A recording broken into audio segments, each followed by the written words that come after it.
Hello everyone शांति पाठशाला को मु आपण मानंकु स्वागत जनाउछि।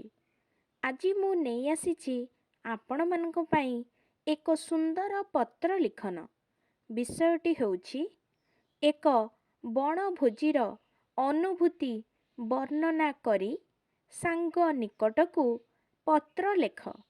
सर्वप्रथमे चैनल को सब्सक्राइब करनियंतु एवं पाखरे थिबा बेल आइकन टी को प्रेस कर दियंतु। चलंतु आरंभ करिबा। डाहाण पटे लेखा जीवो स्थान और तारीख देवी दोल 15/4/2024। बाम पटे लेखिबा प्रिय सांग रेखा कमा मोर शुभेच्छा ग्रहण करिबु। मौसा ओ माउसी को मोर विनम्र प्रणाम जणाई देबु। मुना ओ कुनु को मोर स्नेह।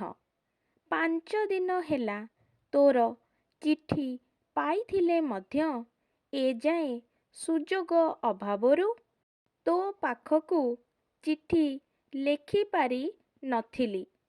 आम बनभोजी संपर्करे तू जानिबाकू चाहुचु ताहा ही एठारे लेखुची। गत जानुआरी मास 12 तारिखरे आम विद्यालयर छात्र छात्री माने 2टी बस जोगे कपिलास अभिमुखे यात्रा कलु। एथिरे नेतृत्व नेइथिले आम विद्यालयर बछा बछा 5 जन शिक्षक। आम्भे माने आगरू चाउल डाली पनीपरिबा मसला इत्यादि जिनिस किणाकिणी करी रखिथिलु। बस रे हांडी कड़ेई बाल्टी दरी काठ इत्यादि सांगरे नेई थाउ। बस आगरे आम विद्यालयर नाम लेखा होइथिबा गोटिए कपड़ा टंगा होइथाए। सकाळ 7टा बेले आमे बस रे बसिलु। देवीदोल ठारू पक्का सड़करे आगे चलिला आम बस।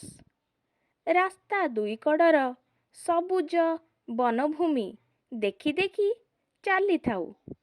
सबुरी मनरे थाए आनंद। मझिरे मझिरे मन खुशी आमे नाच गीत करू थाउ। कपिलास निकटरे बस पहुँचिला। ओह्लाई पड़ी बस रे लदा होइथिबा जिनिस सबु तळकू काढ़ी आनिलु। पहाड़ तले गोटिए भल छाई जागा देखी आमे दरी पकाई बसिलु। आमे समस्ते मिठा कदली पाउरुटी बिस्कुट कमला इत्यादि जलखिया खाइलु। एहा परे पत्थर पकाई चुली तियारी करागला। एइठी एकाठी मिसी पनीपरिबा काटिलु रोसेई आरंभ कलु। एहा परे आमे समस्ते गुरुजी गुरुमांक सह कपिलास पहाड़ चढ़ा आरंभ करिदेलु। पाहाच परे पाहाच अतिक्रम करी जाउथाउ हेले सांग मेलरे कौनसी कष्ट जना पड़ू न थाए। दुई पटे घंच वृक्षलता मझिरे पाहाच। पाहाच तले बही जाउछि पहाड़ी झरणा। गछ उपरे केते मांकड़र खेल देखी आनंद लागुथाए। पहाड़ चढ़ी चढ़ी उपरे पहुँचिलु। झरणार शीतल जलरे गोड़ हाथ धोइलु। कपिलासरे देखिलु शिव मंदिर। सेठी भोग ओ नड़िया किणी समस्ते भोग कलु।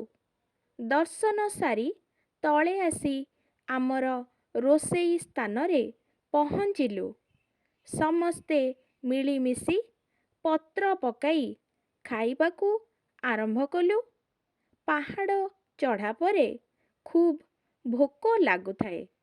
ଭାତ, ଡାଲି, ଖଟା, ପନିର, ପାମ୍ପଡ଼, ମିଠା ଓ କ୍ଷୀରି ସବୁ ଖାଦ୍ୟ ଅତି ସ୍ୱାଦିଷ୍ଟ ଲାଗୁଥାଏ। ଶେଷରେ ଖିଆପିଆ ସରିଲା। ବସ୍ରେ ସବୁ ଜିନିଷପତ୍ର ରଖି ଆମେ ଫେରି ଆସିଲୁ। ସେ ଦିନଟି ଖୁବ୍ ଆନନ୍ଦ ଲାଗିଥିଲା। କିଛି ନୂଆ ଅନୁଭୂତି ମଧ୍ୟ ମିଳିଲା। ରେଖା, ତମ ବିଦ୍ୟାଳୟର ବଣଭୋଜି ସମ୍ପର୍କରେ ଲେଖି ଜଣାଇବୁ। ମୁଁ ଏଠି ଭଲରେ ଅଛି।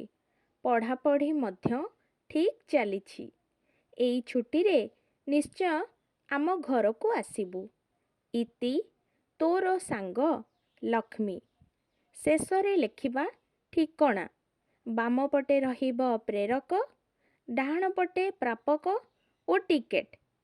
ପ୍ରେରକରେ ଲକ୍ଷ୍ମୀପ୍ରିୟା ଧଳ, ଗ୍ରାମ ବା ଡାକ ଦେବୀଦୋଳ, ଜିଲ୍ଲା ଜଗତସିଂହପୁର।